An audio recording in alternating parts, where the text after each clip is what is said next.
Welcome back, everyone. President Obama spoke from the heart, sharing his experiences with racial profiling, like being followed in a department store or walking along the street and hearing car doors clicking, car door locks clicking, and as you go by. This is very personal for African American men, but the president's remarks drew fire from CNN political commentator Ben Ferguson. I want you to listen to this.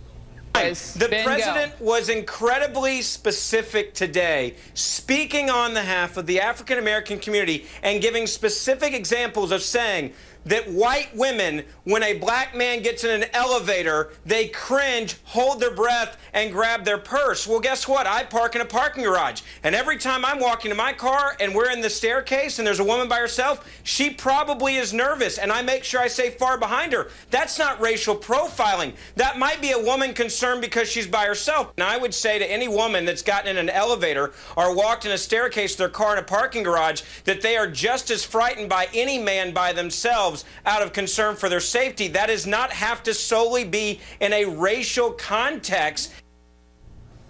All right, Ben Ferguson joins me now from Dallas. There he is. So Ben, thanks for coming on the show.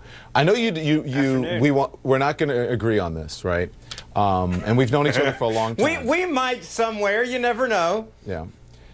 Do you really think that white women are equally afraid of white men and African American men? Do you believe that?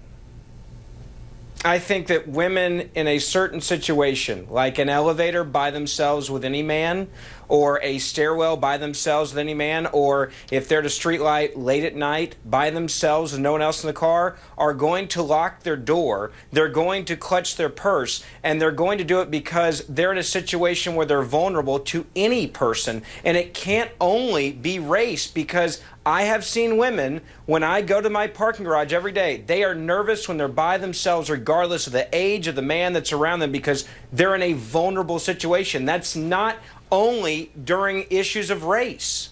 Ben, I don't disagree with you for some of that, but if you think it's equal, then I don't mean to call names, but I think you're sadly naive, or you're just being but this is where I can go on experiences, Don. Don, let me ask you this. You said she is probably, hang on, let me finish. You said she is probably nervous. That's what you said in your comments. Probably. There's a difference between someone being visibly nervous or getting off an elevator, or you see them clutching their purses, or you see them locking their doors. And go ahead. Are you saying, Don, that every woman in America that's white is automatically 100% of the time terrified of an African American man in any one of these situations, but they would not be terrified if it was a white or Hispanic man? No, and that's not what we're talking about. That's incredibly broad brush. That's not what we're talking about. That's what you're saying. That's not what I'm saying. I'm saying generally. No, Don, you asked the question, and what you're implying is that every white woman in America is automatically terrified. That's not what I'm implying. That's what you're hearing. Well, then what are you saying? That's not what I'm telling you about listen to me. I'm telling you about my experience. The president is telling you about his experience, and you're saying that we're not having that experience. And who are you to tell us we're not having that experience when you're not living it? You're not in our bodies. It's insulting for you to say, "Oh, that's not happening." How can you say that? Well, you don't live as a black man. You don't know that. First of all, I don't think this is where you and I fundamentally disagree on this whole entire subject.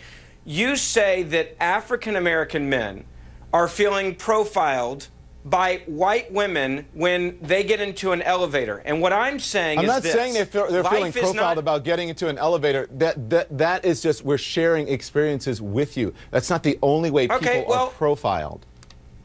But Don, this is what I'm saying to you is there are a lot of other circumstances outside of that where women are just as fearful in that elevator or in that staircase, gripping their purse or locking their doors, that do not involve race. But chances are, Ben, that it's not going to happen with a white guy. I've been with plenty of white guys on elevators and white guys get on elevators with women and nothing happens. So do you think that most white women are afraid of any black man in America? I asked the white women on my staff before this, and they said generally they think that most white women are more afraid of I'm asking African American men. No, that's not what I said. I'm telling you my experience as an African American man. So I told you, I asked the women on my staff, and they said generally they think that most white women are fearful of black men, and they're taught to be that way, especially white women in suburban areas. And that's the experience from white women on my staff. So go ask a few and see what they say to you. Well, Don, first of all, I've grown up my entire life in a community where I was, in fact, a minority. I've also grown up where my father was in law enforcement. I've also been the victim of we have to wrap. a My gun producers crime. will tell me we don't have time. Go ahead. Well, what I'll say is this. I have been profiled, and the police told me I was profiled, but I don't assume that every African-American man, even though 2 of them shot at me from point-blank range, are out to kill me. And I think that's an overgeneralization to put it in race in such a simple term that paranoia of white people in America is the point where every black man is a suspect. It's not paranoia. It's not paranoia, Ben. Simply just from a place of, I want to say, it's not entitlement, but you're at a place in society. Well, I came from poverty, so I don't think I'm entitled. Yeah, but it's still you still have a certain entitlement as a white person that many people of color don't have. You don't see that? When I look at where I grew up, and I grew up in a community surrounded by poverty, and I was the minority, I don't think I had any extra advantage. Scratch that. I should say a place of privilege. I'll wrap, producers. Hang on. I should say a place of privilege, not necessarily a place of entitlement. And you're filtering it through a place of privilege that you don't understand. Your privilege does not allow you to see certain biases in certain circumstances in society. And what I said on the air yesterday. Don, I have to say this. Let me finish. What I said on the air yesterday is that I hoped that you would sleep on it and at least think about it before having a knee-jerk reaction to what the president was saying, the most powerful African American in the world, telling you that there is an issue, and you're telling him that his circumstances and what he sees and what he lives is not valid. And that is insulting to do that. What I said was that's what you're saying. Well, I didn't have a knee-jerk reaction because I've been talking about race the majority of my life, coming from a very racially diverse community in Memphis, Tennessee. So this wasn't knee-jerk. My point was this. When you say, and you walk out there and you immediately responded to the president. You immediately responded to the president without even thinking. You didn't even give it 5 minutes. You didn't even give it overnight. You immediately responded through your filter, and you didn't wait and say, well, let me think about this. Don, it was more, first of all, it was more than an hour since the president spoke when I made my comments. And my point was this, and I make it again today.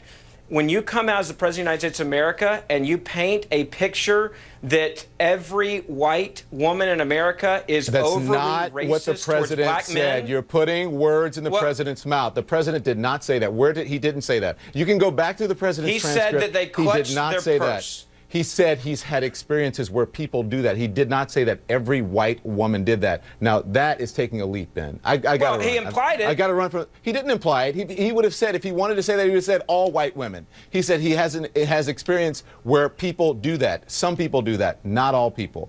But anyway, my producers are going to kill me. I got to run. Thank you for coming on. We'll be right back. Thank you, sir. Good to see you. You as well.